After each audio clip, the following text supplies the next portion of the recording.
"Brother, you utterly ruined my life." Much later on, I learned that he had gotten my wife pregnant and that the child we had together was not actually mine. Despite our parents' disapproval and the $2 million bequest they gave me, he is now making a triumphant return. Zachary, my younger brother, has hated me from the day I was born. If you're thinking it may have been motivated by envy, you'd be mistaken.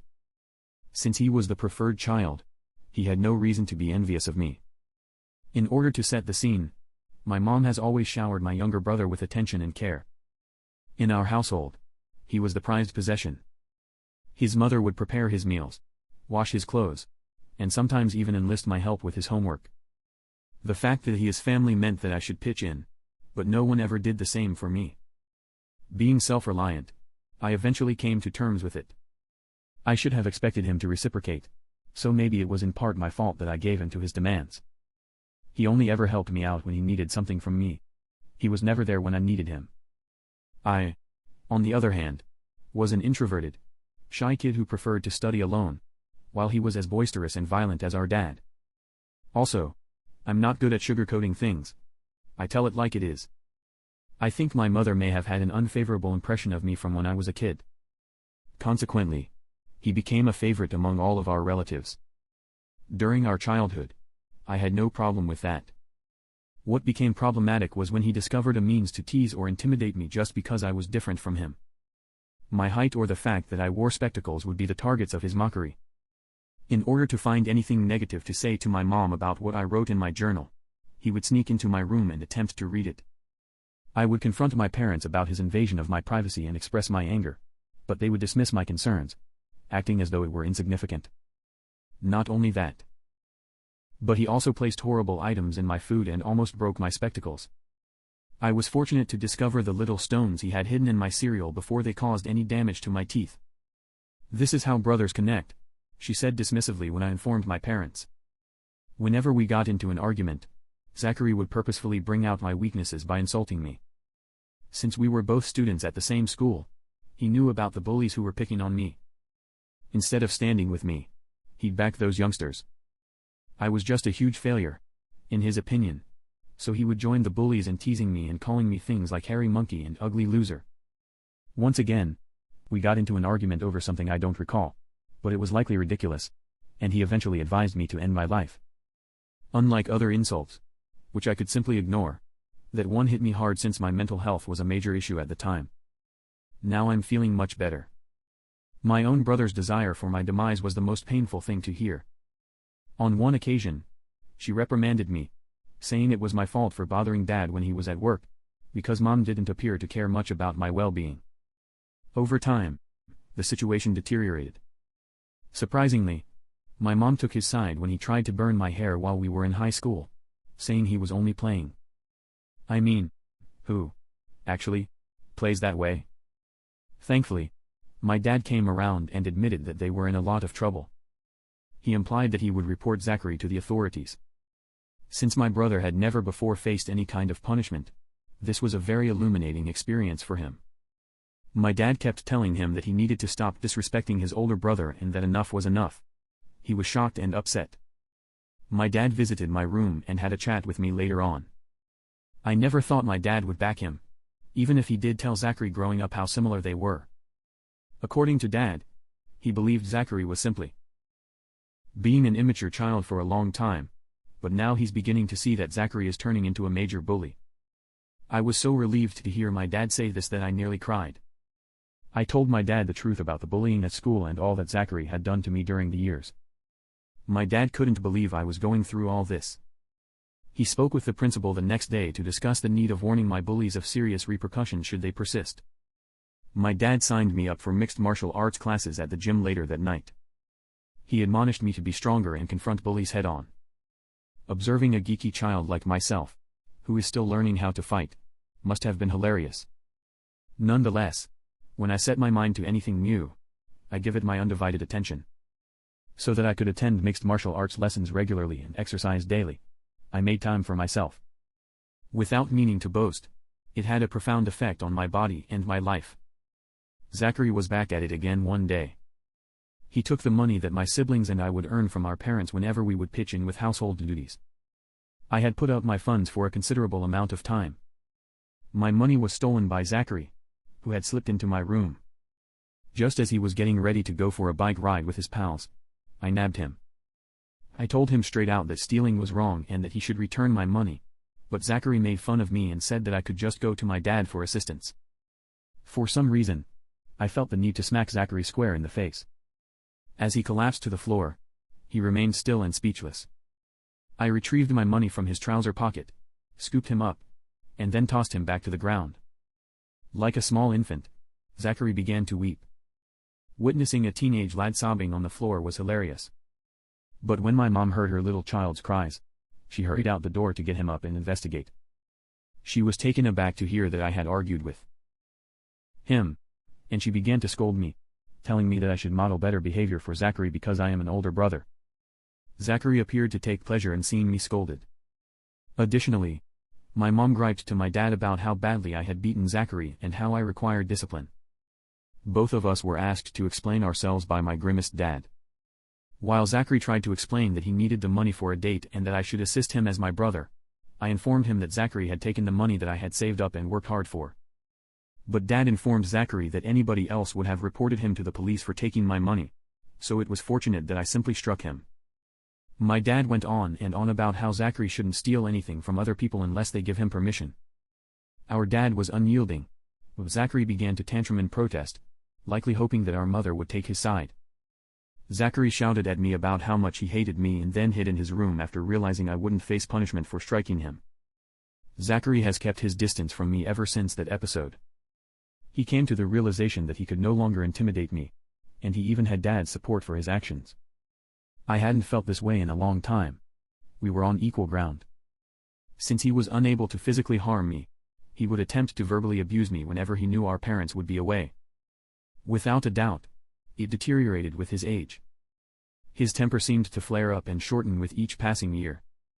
If I went up to him with a question, he would either dismiss me out loud or quietly label me a loser or geek. Only via our mother could he communicate with me. She would act as a messenger. When Zachary needed anything, I would ask my mom why he couldn't simply tell me, and she would beg me to be understanding. Whether it was simply him going through puberty and I had to endure it, or whether he genuinely despised me, I couldn't tell. I used to be able to handle his comments, but now I want to leave home to escape him. Every time I asked my mom to mediate a sit-down discussion so we could all speak it out, she flat out declined, claiming she didn't want to be involved. I even sought her perspective on why he behaved in such a way toward me, but she would just ignore me. I was a scholarship candidate and a straight-A student, so I was able to attend the institution of my dreams. My parents were so pleased with me that they celebrated my accomplishment with a party. But Zachary was cold and uncaring the whole time, and he hardly acknowledged my successes. On the day I departed for college, I felt a mixture of anticipation for what lay ahead and relief from the poisonous atmosphere back home. It was freeing to spend the first several months of college. My studies were enjoyable. I met new acquaintances, and I began to construct a life outside from the stifling environment I had endured as a child. I finally felt at ease, and the continual terror of Zachary's verbal assaults faded away. My wife Abigail and I started dating in our second year of college. At a fraternity party, my friend introduced us, and the two of us hit it off immediately. Having children before being married was severely frowned upon in my religiously minded family. But we learned she was pregnant in our last year of college, and we tied the knot the day after we graduated. There was a quiet solemnity about our wedding. Our parents were overjoyed for us, and the wedding was a blast. In that instant, I thought she was my soulmate. From the beginning of my life, I had the firm belief that I desired a monogamous relationship, where I could settle down with only one lady. Over the years, I had other ladies approach me, but I was happy in my marriage and never sought anything else. My heart would never break for Abigail. She was my ideal partner. But there were two instances when I found out she was cheating on me in our marriage. There was the romance she had with her married coworker that lasted a few years, and there was also the fling she had with an ex-boyfriend from high school when she visited her family out of state. Some may think I was stupid, and with hindsight, I can't say I'm going to dispute it. I decided to forgive my wife after we were apart for a while in both cases. Even though we were facing difficulties, I never wanted my child to grow up in a dysfunctional household. I attributed our inexperience and lack of maturity to the fact that we were both young when the incident involving her coworker happened. Things looked to be going swimmingly for us for a little. I realized that in order to forgive her, I would have to put my reservations about trusting her aside and try to put the past in the past. So I did my best to do just that. It's been 4 years since her second infidelity, and I'm glad I gave her another chance to prove she was committed to our marriage. For a long time, it appeared that Abigail had transformed, and we were really happy, with plans made for our family's future. Still, another occurrence 3 months ago broke my world, and this one was far more terrible than the others. After she admitted to having an affair for a long time and implied that our son might not be mine, I lost custody of him. As soon as I heard her words, a wave of shock, betrayal, and disbelief washed over me, as if the world had suddenly collapsed. The magnitude of her disclosure was too much for me to process at once. As I stumbled through my questions, I managed to pry out some answers about the awful secret she had hidden and how she had pulled it off. She exhibited a detached and uncaring attitude in her response. She appeared emotionally distant, seemingly unconcerned about the harm she had caused. I was left with more questions than answers due to her evasive explanations. Confronting the broken trust and doubts around my own family was a bizarre and terrible time. Since I had been practically parenting our kid from the start, I had a moral need to know the child's paternity, so I persisted in asking Abigail to tell me the truth. Zachary was the one she ultimately confessed to. Incredulous, I demanded to know what she meant by saying. Over this time, Abigail filled me in on how she and Zachary had become fast friends over her Thanksgiving and New Year's stay with my family after I had introduced her to my relatives. Even though Zachary was always distant from me, he was kind and welcoming to her. I was relieved since I didn't want Abigail to feel unwanted. She spent a lot of time with my mom whenever she could, as she wanted to fit in with my family. She probed me for an explanation after seeing that Zachary and I were distant. I confided in her about my childhood equation with Zachary and said that our connection may never be mended since he could never overcome his emotions. Abigail was aware, but she began to bring Zachary along on our outings in the hopes that we would eventually warm up to one another. She would always bring Zachary whenever she planned to watch a movie with us, and then we would have to watch any movie he liked. I suppose that throughout this period, Zachary and I did exchange a few words occasionally, which was a marked improvement from the years of him treating me with complete silence. I vaguely recall Abigail and Zachary spending time together, maybe playing video games, but I never gave it any consideration. Zachary confided in Abigail about his problems and the split he had with his ex-girlfriend. Abigail informed me. A bond blossomed between them, and he appeared incredibly vulnerable with her. She alleged that he would occasionally playfully flirt with her while I was not around and that things escalated until she lost control. The thought of my brother and wife having sexual relations made me sick to my stomach, so I shut my eyes. Then she fled away from him, and she told me she felt horrible about it. Afterwards, she made the decision to return home, which I might have guessed since my girlfriend had told me in an abrupt manner that she wanted to return home for the new year, even though I had expected her to spend the holiday with me. She was certain that she had to go, no matter how much I tried to persuade her otherwise. Upon our return to college after the holidays, she was just as positive and upbeat as ever, so I had no reason to doubt her. We learned about her pregnancy 2 weeks later. I was already taking the lead, so Abigail said she didn't know if the baby belonged to Zachary or me, and she couldn't locate any evidence to prove it. My sister and I got married because she saw me as the more reliable of the two brothers and chose to remain with me. Everything seemed to be collapsing around me. My beloved boy, with whom I had spent innumerable hours, could not even be biologically mine. I asked her whether she had been having sexual relations with Zachary recently, and she gently nodded in response. There was an obvious connection between Abigail and Zachary, so they kept in touch, Abigail informed me. While she pretended to be working overtime, they would secretly go to motels. She confided in me that she and her lover spent half of her work vacations together. I questioned Abigail's motives for remaining married to me if she truly desired my brother. Abigail said that she did not want to end a marriage and that she had remained by my side since our kid benefited much from my fatherly role. She felt helpless since she had made an error and couldn't decide when to stop. My only statement to Abigail was that I was relieved she had been honest and that I was planning to leave soon. While I was coolly plotting my next move, Abigail broke down in tears and begged for my forgiveness, explaining that I should have screamed and yelled at her. I went to my closet and began quietly putting some of my belongings into my suitcase. Mistakes are inevitable in any marriage, Abigail insisted, and if I loved her, I should fight for her. She shifted gears and started lecturing me about how a broken household is bad for a child after she saw that I was going to do nothing to stop her. She brought up the fact that my son would be impacted by our divorce. I brought up the possibility that I am not the biological father, which brought her to tears.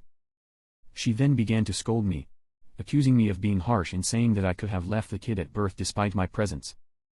It felt as if my wife thought I was hopeless and that our marriage had no future for me.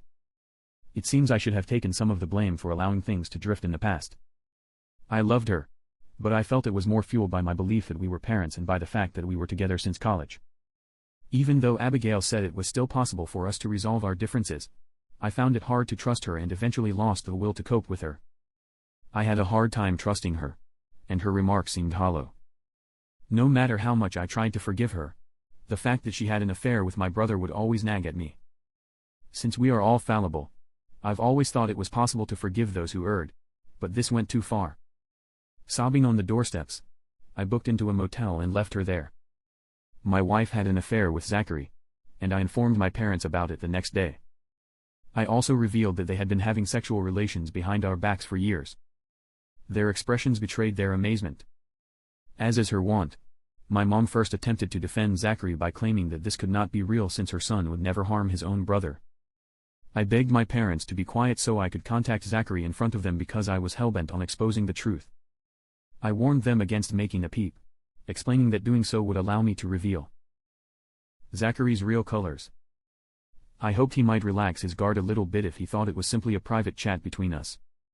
I handed it to Zachary as he took it up and told him the truth about his affair with my wife. At first, he was quite resistant to accepting it and strongly disputed it.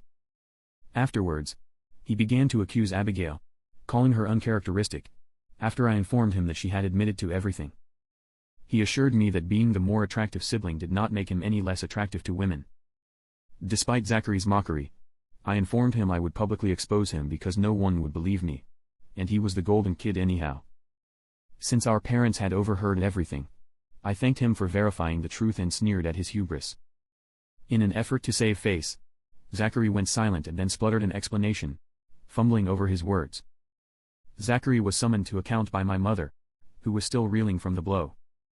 Attempting hard to place responsibility on Abigail, he stumbled through a weak defense of his conduct, blaming everyone else except himself. I could feel the disappointment and wrath building up inside my mother, who had been so protective of her favorite son. I experienced an unusual feeling of validation in that intense time. I had suffered through Zachary's abuse for a long time. The tables had turned, and the truth was now out. Everyone could see Zachary's naked motions as he stood uncovered. My normally quiet father couldn't hold back his displeasure as Zachary's sentences stuttered. He then proceeded to rant at him and requested me to give him the phone. He started by saying, "Zachary," with an approving tone in his voice, "you have betrayed not only your brother but this entire family by your actions. After your brother and his wife got married, you slept with her again. The confidence we had in you has been irreparably shattered by your actions, which have repercussions. Family, loyalty, and honesty are the values I instilled in you as a child. Everything I've attempted to teach you has been undermined by your actions today." His words weighed heavily on Zachary's conscience, so he waited for them to sink in. "Your callousness for your brother's sentiments and the sacredness of his marriage is intolerable. You have damaged the familial ties that were already weak and have caused him pain. I feel that your mom and I are at fault for your current state of affairs, and we will not stand for your conduct any longer. The college savings account I established for you will no longer be accessible to you as of today. Concerning tuition, you are capable of determining it independently. Additionally, I will no longer be supporting your way of life. Having sexual relations with married women is something you believe elevates your manhood. I guess we'll find out what happens to you when my money isn't there." In contrast, I kept my cool under pressure the whole time. Watching my dad scold Zachary was the ultimate vindication, even though I wanted to shout at him at first. He obviously failed to anticipate the repercussions of my revealing his actual identity. Zachary persisted in his objections and attempted to defend himself, but my father quickly canceled the conversation, putting an end to Zachary's justifications. In an embrace, my mother approached me, In that embrace, there was implicit support and understanding among the familial discord, even though it had been some time since we had that kind of moment. She told me she was sorry she had not trusted me the whole time. My mother's validation and hug made me feel like my 14-year-old self could never have imagined this moment. The next step in getting a divorce from Abigail was getting a lawyer, which my dad assisted me with. Despite her and her lawyer's underhanded attempts to have me pay alimony despite the fact that I made more money than she did, my luck was on my side due to her affair. Additionally, we had a paternity test done on my son, and the results confirmed that Zachary was the biological father. Trying to process this news was excruciatingly distressing for me. Even more painful than when Abigail admitted to me that she had cheated on me was this: my son wasn't mine, and that made me so angry. But I choose to remain strong through it all, so I suppose God works in weird ways. Since my kid should not be punished for all this, Abigail pleaded with me to continue seeing him, but I simply could not stand to do so. I despised how much he resembled Zachary. Now that my divorce was official, I'm living it up in my own bachelor apartment. I had never truly lived on my own before being married at such a young age, so it seemed strange to be living alone. But I was fast to adjust to my bachelor lifestyle, which I really enjoyed, because I had always been self-reliant. My dad phoned me around 2 weeks ago to inform me that he was considering revising his will to leave nothing to Zachary. Knowing my dad, he will only teach you one thing: he is incredibly obstinate. Having decided he wanted no part of Zachary, he stuck to his word. Despite Zachary's best efforts, our parents would not even let him inside their house when he begged for forgiveness and showed up at their doorway. It must upset my mom the most, but she, too, seems to be done with Zachary, even if she typically gives in to his outbursts. The fact that Zachary never once sent me an apology shows that he definitely had no remorse for his actions. Being apart from our parents was the one thing that made him unhappy. My father had previously informed me that he was planning to leave me everything. He would be leaving Zachary with just $1 just to make sure he doesn't complain later. Because my dad had worked so hard his entire life, I was taken aback. It would be about $2 million when you include his assets, retirement account, and life insurance. If my dad died before my mom, the only thing in his will was that she may stay in the house even though I would be the legal owner. Since I would like to tend to my mother until her final days, I naturally did not mind this. For some reason, Zachary learned about this, and as he has no way of getting in touch with my parents, he tried to make up with me yesterday by calling. He confided in me that he had been struggling to keep up with his college work and that Abigail had been relentless in her pursuit of child support payments ever since she learned he was the father. He explained to me that he was desperate for some more cash and had been applying for part-time jobs without success. Since he was in such dire need of my assistance, he pleaded with me to contact our relatives so that we could begin over. His expression turned into a sly grin as I informed him I was sick of him and that he should have considered the consequences of his actions before having an affair with my wife and carrying the baby to term. Zachary began to accuse me of being unjust and that she was equally to blame. I agreed with him and reminded him that she was now his responsibility after our divorce, so he had no business contacting me to complain about her or their child. As Zachary began to yell, I interrupted him and reminded him that he had become the outcast in the family after having an affair with his brother's wife. At this moment, Zachary began to sob and informed me that our grandparents and other relatives had been slamming him, which was true, but it was no longer my business. Since I was no longer his brother, I informed him that we had finished and that he should never contact me again. Ever since then, I can't stop thinking about that talk. I despise my brother, yet I've never once heard him weep, at least not when we were kids. To be honest, it bothered me a little that he was so defenseless. Am I in over my head if I don't tell our parents about him? I suppose I'm just wondering if anyone has any advice. First update. Greetings, everybody. Some of you have accused me of being unkind, and many of you have asked me why I have severed ties with my son Julian. To be honest, I'm not sure I would be a good parent to a child born to another guy. I am not describing a stepson situation. First I thought he was my son, but then I found out he was actually my brother's. Naturally, I'm upset and have sobbed over it for days. However, the real reason I'd rather not speak to Julian is because I've decided I no longer want Abigail in my life. I need to be alone because if I speak to her kid, she will find a way to get back into my life. You might accuse me of being selfish or unkind, but I will not see him again for a very long time, if ever. Update 2. As you may expect, my mom was the one who informed Zachary of my dad's will change. Zachary then contacted me as a final option to try to make things right. She sobbed as I confronted her in front of my dad. She assured me that Zachary had learned his lesson and that I had disciplined him sufficiently. My dad informed my mom straight up that he couldn't be married to her if she thought Zachary's actions were forgiven, since he would never forgive him for betraying them. My mother appeared to be silenced by his threat. She was told by my dad that she may leave Zachary and never come back if she ever spoke to him, and we found out. I said before that my dad is adamant. I pray that my mom will grow from her errors. Thirdly, I have read it. My last update was 5 months ago. Over the past few months, my connection with my parents has become stronger. Every weekend, my dad and I hit the links, and he treats me more like a friend than a parent. Despite her longing for Zachary, my mother has chosen to avoid him. My Megan was the last person I spoke to about Zachary. She informed me that he had been begging for money and had to drop out of college because he couldn't afford to continue. It would appear that he is living with Abigail and is also employed as a part-time technician. I suppose it's a good thing that they are parenting Julian together. Neither my parents nor I ever bring up Zachary when we're talking. I am doing great, in case anyone was wondering. My pay has gone up a notch since I got a promotion 2 months ago. I still need space and time to recover, so I haven't been seeing anybody. I think we shall find out how things turn out since I have been attending some therapy programs.